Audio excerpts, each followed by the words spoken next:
যে ভক্ত নিঃস্বার্থ ভালোবাসায় নিজেকে সম্পূর্ণভাবে সমর্পণ করে, ভগবান তার হাত কখনো ছাড়েন না। তিনি বলছেন, "ये दरगार पुत्रप्तन् प्राणान् परम हित्वा माम शरणं यता কথম তামস্ত্যক্তুম উৎসাহে।"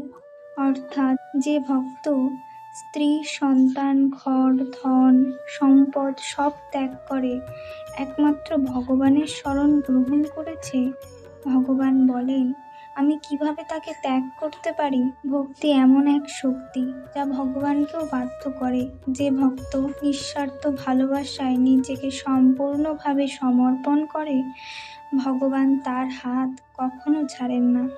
তিনি ধন সম্পদ নয়, চান শুধু ভক্তের নির্মল হৃদয়। তাই যে একবার সত্য হৃদয়ে তার শরণ নেয়, তার জীবনে ভগবানের কৃপা সর্বদা বিরাজ করে।